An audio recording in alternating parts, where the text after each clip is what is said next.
ஒவ்வொரு வார்த்தைகளுமே அவ்வளோ ஆறுதலாக இருந்துச்சு, ரொம்ப பாசிட்டிவாக இருந்துச்சு. இப்பொழுது திருமதி ரேகா அவர்களை பேச அழைக்கிறோம்.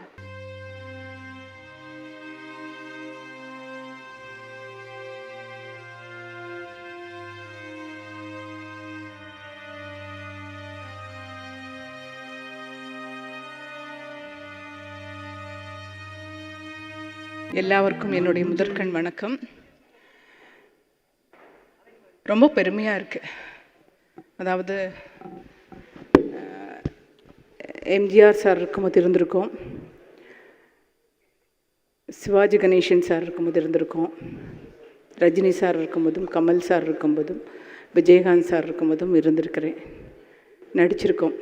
ஒரு 5-6 படங்கள் நடிச்சிருக்கேன் அவரோட. ரொம்ப ரொம்ப நல்ல ஒரு மனிதர். அதாவது அந்த வெள்ளை ட்ரெஸ் போட்டுட்டு வந்தால் அது அவருக்கு மட்டும்தான் பொருந்தும்னு நினைக்கிறேன். அந்த அளவுக்கு அவருக்கு அது ரொம்ப அப்படியே அந்த வெள்ளை வேஷ்டி வெள்ளை ஷர்ட் அவருக்கு அப்படி இருக்கும். ஒரு காந்த பார்வை. நான் அப்போ ரொம்ப நடிக்க வந்த புதுசில் என்னுடைய சொல்வதராமுல்மைன்னு ஒரு படத்தில் நான் நடிக்கும்போது எனக்கு ஹார்ஸ் ட்ரேடிங்லாம் இருந்துச்சு, எனக்கு தெரியாது. ஆனால் ஒரு ஹார்ஸ் மேலே உட்கார வச்சுட்டு தட்டி விட்டுட்டாரு. ஹார்ஸ் பாட்டுக்கு ஓடுது. சார் சார் காப்பாற்றுங்க காப்பாற்றுங்கன்னு. அப்படி தான் கற்றுக்க வேண்டியது, எல்லாம் கற்றுக்கணும் அப்படின்னு சொன்னார். அவருடைய தங்க கம்பி அந்த மேலே ரோப்பில் இறங்குறது ஏறுறதெல்லாம் நானும் ரம்யா கிருஷ்ணன்லாம் நடிச்சிருப்போம். அப்போவும் அப்படி தான் தைரியத்தை கொடுத்தாரு. எம்புருஷ் தான் எனக்கு மட்டும்தான் ரொம்ப முரட்டு பெண்ணாக நடிச்சிருப்பேன். அப்பவும் ஒரு தைரியத்தை கொடுத்தவர். நல்ல நடி ரேகா, நல்ல நடி அப்படின்னு சொல்லுவார். அவரை பார்க்கும்போதே எனக்கு ரொம்ப பயமாக இருக்கும். ரொம்ப ஒரு பியோர் ஆர்ட்னா அப்படி ஒரு நல்ல ஆர்ட்டுங்க. அவங்க கூட நடிக்கிறதுக்கு நான் ரொம்ப பெரிய பாக்கியம் செஞ்சுருக்கேன்.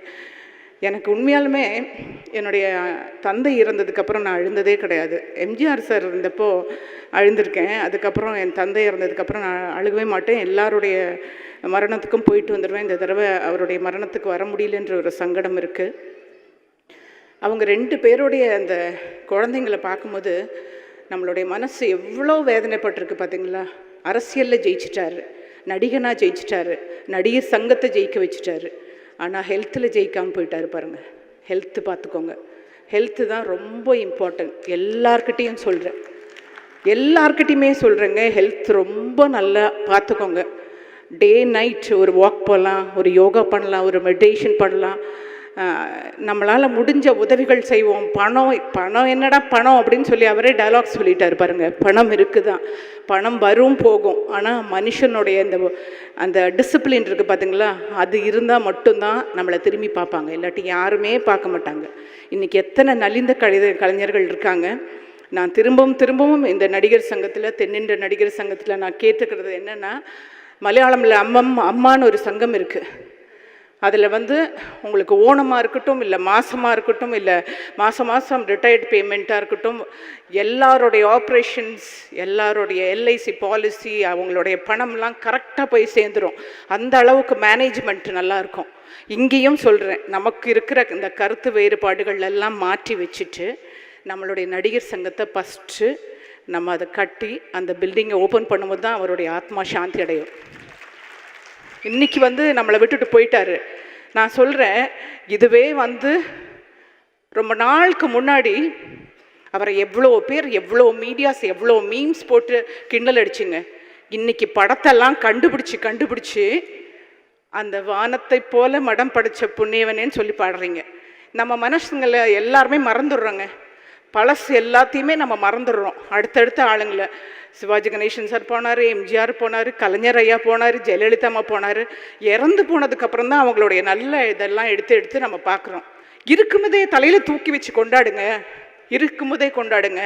நம்ம அப்பா அம்மாவையும் சேர்த்து தான் சொல்கிறேன். இருக்கும்போதே தலையில் தூக்கி வச்சு கொண்டாடுங்க. சீக்கிரமாக நடிகர் சங்கத்தை உண்டாக்குங்க. அவருடைய பேர் கண்டிப்பாக நடிகர் சங்கத்தில் வைக்குவார்ன்ற நம்பிக்கை இருக்குது. என்னுடைய கோரிக்கையை திரு நாசர் அவர்களும், திரு விஷால் அவர்களும், கார்த்திக் அவர்களும் செய்வார்கள்ன்ற நம்பிக்கை இருக்குது.